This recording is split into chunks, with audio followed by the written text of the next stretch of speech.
curious, sino yung mga tao na hindi ko alam kung paano Tagalog, but who are the people that you feel safe enough to share yung empoy minus the jacket?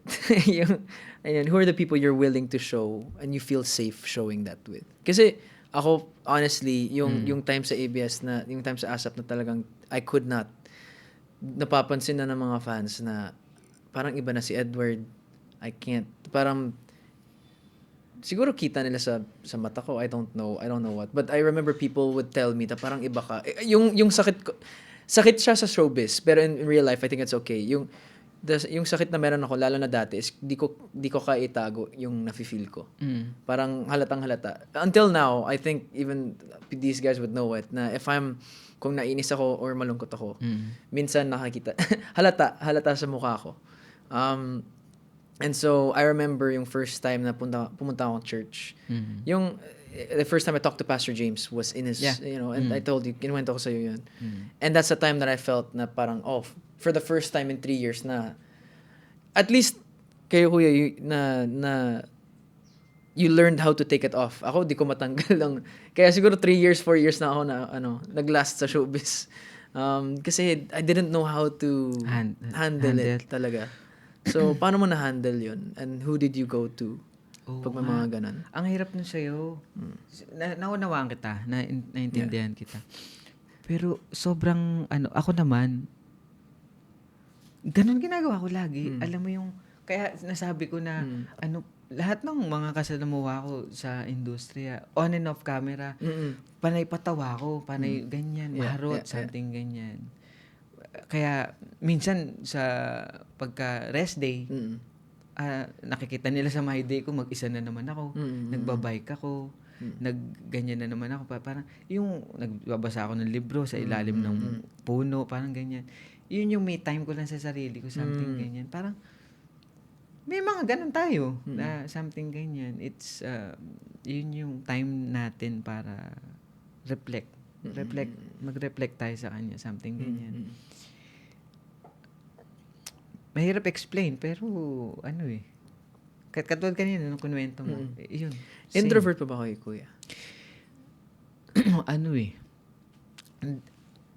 Kaya kong actually introvert ako. Okay. Kaya kong mag-extrovert pag sa trabaho. Pero may battery. Parang may ganun. Recently ko lang siya na discover. Recently lang. Totoo, si Alessandra mismo naka-discover sa akin na Kasi tsaka yung mga ibang mga artista. Parang hinahanap nila ako sa set, ganyan. Pero mas gusto kong magsabit ng duyan sa ilalim ng puno, tapos andun lang ako, nagbabasa ako ng libro. Pero pag take na, andun na agad sa game na agad. Tapos yung may mga artista ako nakasalamuha talaga, tsaka may staff crew, mga producer. Sabi niya, sira ulo ka.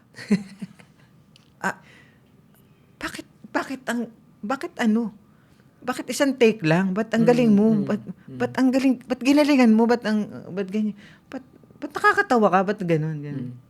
Pero sa personal, bakit gusto mo mag-isa lagi? Yung parang ganyan. Hindi ko alam din. Pero, na-share ko lang sa inyo, pero hindi ko rin alam talaga. Siguro dahil, yun yung nararamdaman ko sa bawat shooting, bawat araw, something ganyan. Na lang siguro, respeto sa sarili. Ginaw with the flow ko na lang. Kasi, ang hirap naman yung hindi mo susundin yung sarili mo, something. Yung andun ka sa tent, something ganyan.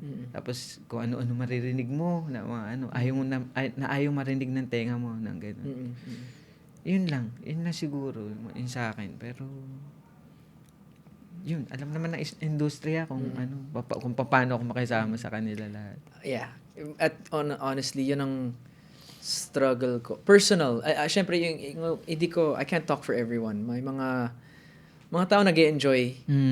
Ako, nahirapan ako sa, parang, di ako makakonect sa mga, hindi na sa lahat, pero may mga artist I felt I couldn't connect to. Kasi, nakikita ko na passionate sila sa ginagawa nila. At ako, gusto ko lang umuwi. May ganun akong times na kasi di ko na-feel yung passion ko sa acting. So, it's different to you. But that was, at least for me, nag-struggle ako mag-connect. So that's why I appreciated people like you, like Miss Isa Calzado, na talagang nag-try, nagbigay ng effort para lang yung conversations na hindi connected sa show business. Yes. But I'm curious, sa 20 plus years na nasa showbiz ka, na handle mo na ba yung burnout? Or did you experience that? Yung parang, ayaw mo na. Okay. Meron. Okay. Hiyang-hiya nga ako eh. Okay. Hiyang-hiya ako, 2000, ano yan. After kita. Tapos nasundan siya ng movie ng Star Cinema. Kami ni Sanjo, yung, Kusina King. Yun. After nakita kita, sobrang daming, ang daming commercial, ang daming mga guesting, ang daming interview, ang daming mga project na halos araw-araw. Tapos yung pinaunuhan ko sa Maynila, puro press. Wala nang time sa sarili talaga. Tapos sabi ko, walang introvert time. Sabi ko, ano ba yan? Lord, ano ba yan? Parang gano'n. Tapos pasok ako sa shooting. Umiyak na lang ako. Naiyak na lang ako. Sabi ko, ayoko na. Tapos ayoko na. Parang gano'n. Tinawag ko yung tumawag ako sa handler ko. Sabi ko, Titin, ayoko na. Soli ko na sa Star Cinema yung pera nila. Ayoko na. Uwi na ako. Ayoko na talaga. Ayoko na po. Sobrang, wala akong tulog talaga sa araw-araw. Like, ilan oras, kuya? 2 hours. Mga ganun. Sobrang Well, matatawag kong it's a blessing talaga. Yes. Yung about movie Nakita Kita, sa amin ni Alex, ayan, direct si Grid, produced by Springfield, Viva. Pero, para sa akin, parang, siyempre hindi naman tayo robot. Yeah. Tao lang tayo na masaya, nakakatuwa, kasi, nagustuhan ng mga tao at gusto ka ng mga tao at nandyan lahat, something ganyan. Pero parang parang magdadalawang isip, matatakot ka eh. Oo. Nung para bang nag-reflect sa akin yung high school ako. Alam yan ng mga classmate ko nung high school. Especially Wandalia, ayan. First year ako, yan. Alam nilang gusto kong mag-artista nung mga ka-classmate ko. Pero, dati, gustong-gusto ko talaga mag-artista talaga. Pero nung, ito na yung mga moment na yun na-experience ko. Nakakatakot na. Hindi, nakakatakot na yung mga ganun, something ganyan. Yung sinasabi mo kanina na tanong mo is about burnout. Iba eh. Iba yung niya eh. Parang wala kang ng time. Parang wala kang karapatan sa sarili mo na. Parang gano'n. Parang naano ka na nabili ka na ng ng daigdig ng daigdig natin, parang gano'n, something ganyan. Kaya siguro nung mga time na yun, naman sasabi ko, si God is nakatingin lang sa akin.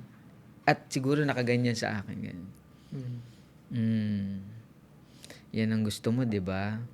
Parang ganyan.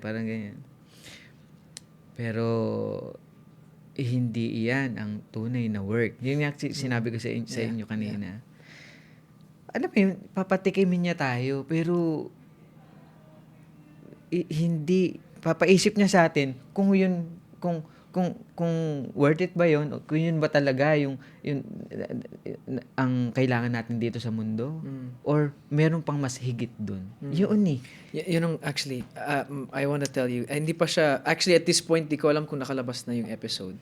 Pero nag-guesting ako recently sa podcast ni Joyce Spring, Ate Joyce. Ano siya, tas kinuwento ko yung story niya. Alam mo naman siguro, pag nagkakwento ka, minsan di mo naiisip yung mga sinasabi mo, mga kinikwento ko. So, kwento ako ng kwento. Tapos sabi niya sa akin, Edward, what it sounds like to me is nung 20 years old, kasi 16 ako nag-start. Nung 20 years old, dun ko na-experience yung peace. Yung hindi ko ma-explain, yung peace na Bible talks about yung peace na transcends understanding. Di mo maintindihan pero may peace. Yeah. So na-experience ko yun. Na-experience ko yung love ni God, yung community, the healing through it. Tapos sabi niya, Edward, it's medyo mind-blowing siya sa akin kasi hindi ko siya na-realize kahit buhay ko siya. She said, you realized at a young age na abot mo lahat ng gusto mo at yung sinasabi ng ibang tao ay that's what you want in life, yung followers, yung money. Pero na-realize mo yun at a young age. Kaya good for you kasi na-realize mo yun. Yes. Pero what I'm hearing from you, yung kinakwento mo ngayon, 20 years yung journey mo na 20 plus years of you being sa showbiz. Tapos nung 2016 mo lang na-realize. So isang dekada, 13 years, mga ganun, no? Pag 2003, 2016. And then dun mo na-realize na, oh my gosh, there's more to life than this. Tama ba yan? Oo, yes. So that's medyo humbling yun. So my point sa sinasabi ko is, it's interesting na na-reach mo yung heights of fame. I'm sure people would have thought na pag naabot mo yung level of fame na yan after Kita-Kita and beyond, lahat ng mga ibang projects na ginawa mo, a lot of people would think na perfect yung buhay mo. So ang naririnig ko is it's not. It's different as well. Iba. I'm just humbled by what you're sharing as well. Thank you, Ward. I wanna know as well. So okay, binanggit mo si Alessandra, of course, and I'm not asking this for chismis. I'm asking this because I'm curious. Siya yung nag-point out sa'yo na introvert ka, and usually that means close mo talaga in terms of like she can see your life. Who are the other people that you feel are close to you, na that know you? Kasi that's what I'm blessed na you're sharing this here. Yeah. Kasi I mean, we don't talk as much. Yes, so tama. But I feel like you may nagsabi sa akin dati, recently, friendship is not based on time spent, yung oras na meron kayo, or yung common ground. Yeah. Pero yung honesty tsaka depth, yung vulnerability. So minsan yung good friendships pwedeng mabuo sa isang araw lang dahil naging honest kayo sa isa't isa. So I thank you for your honesty, Kuya Empoy. But do you feel na you have people around you na masasabi mong tunay na kaibigan o mahirap yun sa industriya natin? Oh, shucks. Actually, to be honest, Ward, lahat naman from the start nung nag-umpisa ako sa show business, lahat naman halos sila napakisamahan ko yung mga kaibigan natin sa industriya. Siguro meron lang talagang matatawag na naging close na for example si Alessandra talaga, yun talaga maharot talaga, may bahog talaga isa na yun at kalug talaga, and then siguro nagka ano lang kami ng jibe ng kaya kami yung masasabi kong isa sa close friends ko. Yun kasi nga lagi akong tinatawagan, lagi akong kinakamusta, at ganun din naman ako sa kanya. Tsaka iba yung kwentuhan namin through phone. Inaabot kami 1 oras o mahigit pa pag nagkukwentuhan kami. Hindi kami nagkukwentuhan about show business, nagkukwentuhan kami about life, about health. About health, yung payo niya sa akin, about sa health lagi, something ganyan. Recently lang, executive check-up ako. Praise God kasi it's normal lahat. Great. And then walang nakita kung ano man. Normal lahat at negative kung ano man. At yun, nag-second opinion ako. Yung doktor naman is binigyan ako ng request ng MRI. which is muntik na hindi matuloy yung MRI kasi nga takot ako claustrophobic ako Okay. Si Alex naman papunta sa Hong Kong, ako naman papunta dito sa Manila, diyan ako NMRI. At habang nasa daan ako, sabi niya, praying for you, Poy, kung wala akong travel ngayon papuntang Hong Kong. Sa airport siya nun sasamahan kita sabi niya. Siyempre, natouch ako noon. Pero totoo yun sa kanya na yun. At, gagawin niya talaga. Gagawin niya talaga yun. Kasi nga, yung mga kaibigan ko, mga iba talaga sa industriya, alam mo yun, hindi kasi nila ako nakikitaan ng ganitong side na something ganyan. Pero, yun, siguro sa, na rin, sa pagod, sa na rin, at sa pag-iisip natin, something ganyan. Di maiwasan yung ganyan. Kailangan talaga magpa-check up. Anyway, to make the long story short, natuloy. Natuloy yung MRI.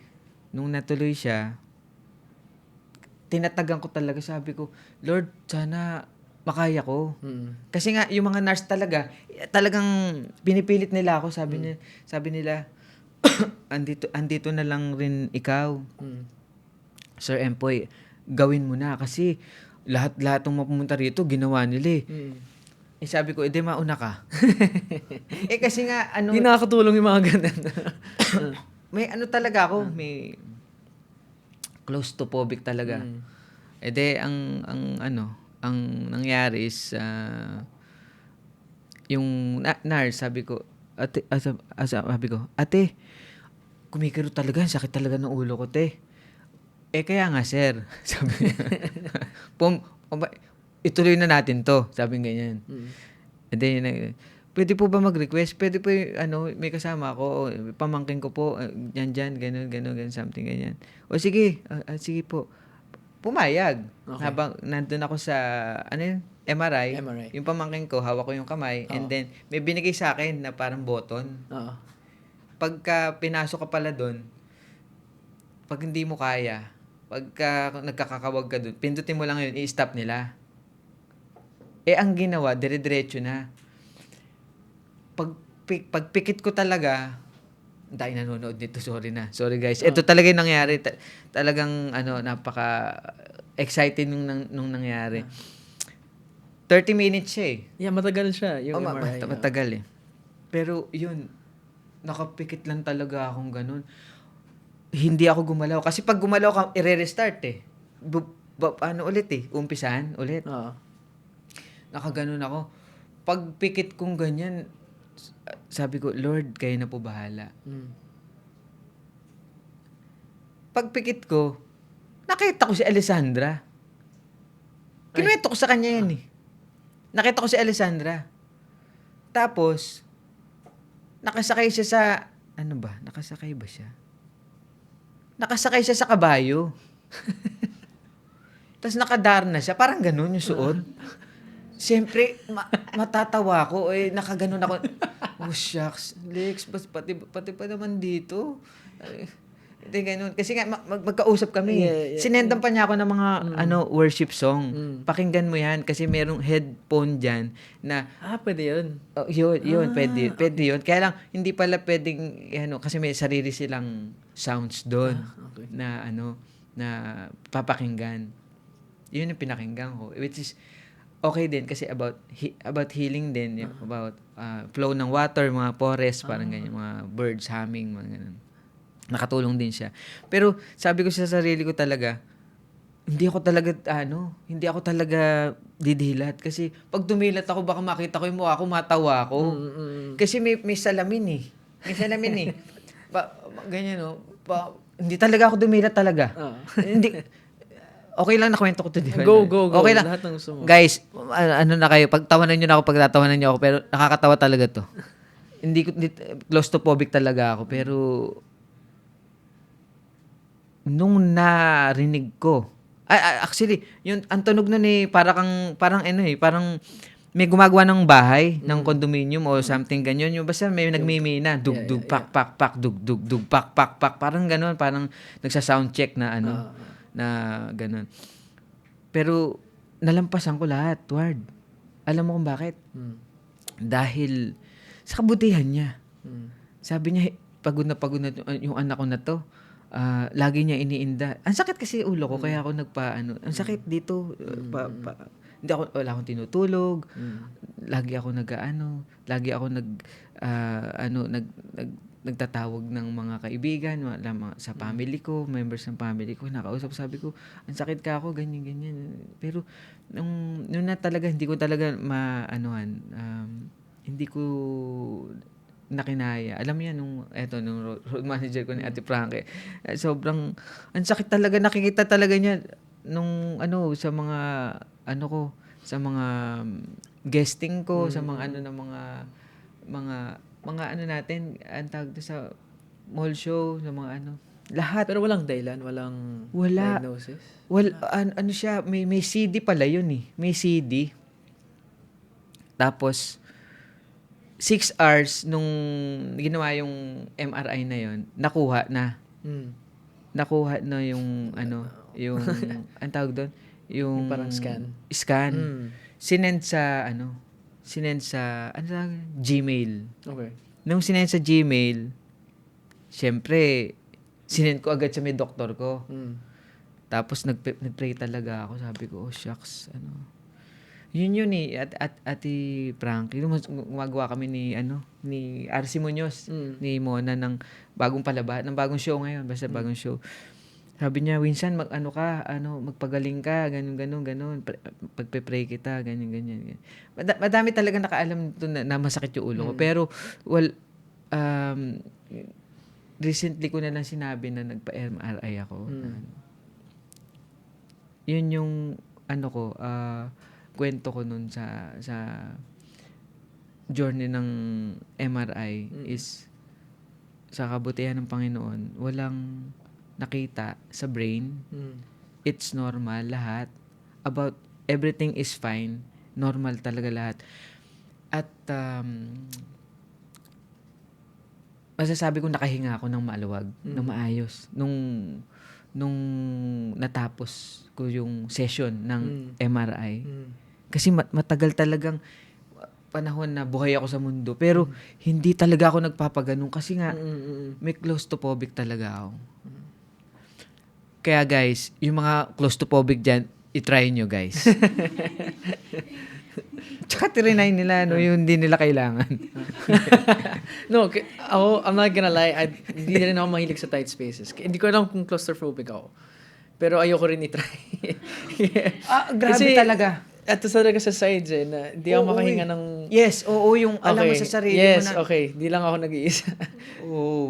Yun mismo. Sa sakit ng ulo ko lang talaga, ko. Okay. Pero yun talaga, kinakaya ko dahil alam ko, hindi ako binitawan ni God, hindi ako pinabayaan. Hindi niya ako pinabayaan talaga. And this is great. I mean, a lot of people right now, you might be thinking, okay, saan si God doon? But like, to be honest, minsan, kala natin yung si God, it's only in the big things. Yung mga miracle talaga, yung mga... Oo. Hindi pero kung, if you think about it, if He is a good Father, and He loves us, He cares about yung mga maliit na bagay na. Yes. Like, okay, Lord, tulungan mo ko sa MRI. Yes.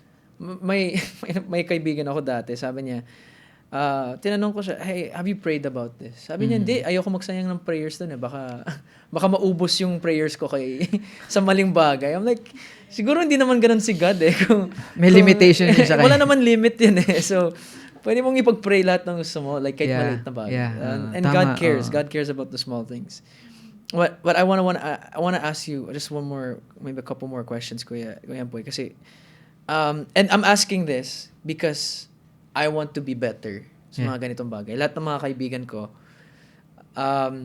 masasabi ko, dalawa lang talaga yung mga close friends ko. Marami akong friends, but yung mga parang kapatid level, yung ganun. At napansin ko sa sarili ko, low maintenance, mahilig ako sa mga low maintenance friends. Like, I had lunch with my friend 2 weeks ago. Tapos sinabi ko sa kanya, grabe yung last pagkikita natin. Kahit yung last update ko sa'yo, last year pa. Yes. Parang July last year. At since then, di kami nag-meet, nag-lunch, nag-hangout na kahit ano.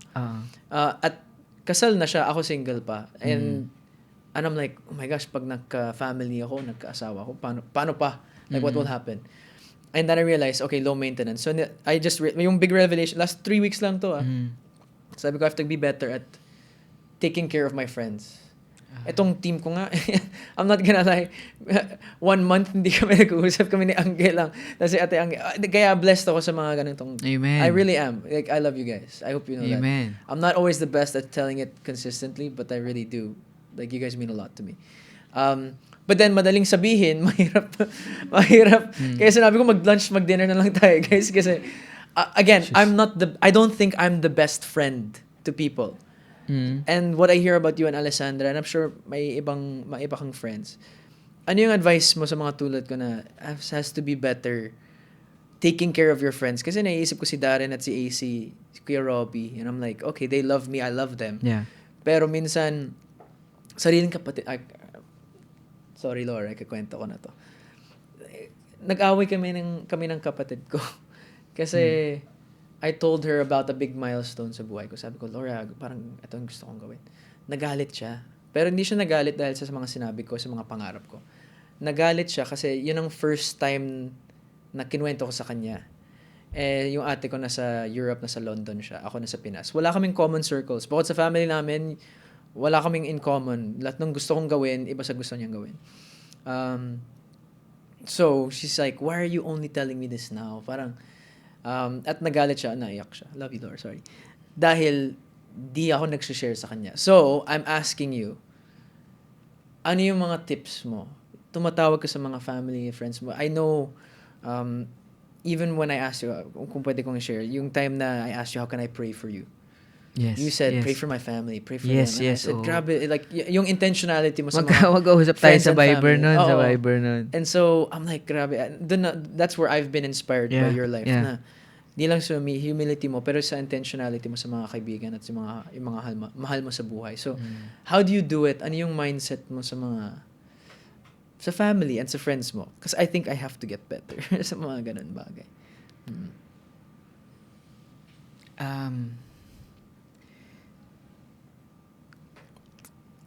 Same. It's same. It's same sa'yo na nabanggit mo kanina.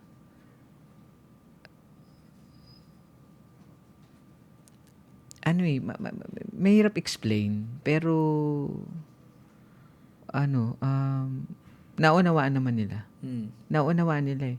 And then, natutuwa. Happy sila. Siguro may mga certain times lang talaga na kailangan talagang upuan, something ganyan, para mas maunawaan nila,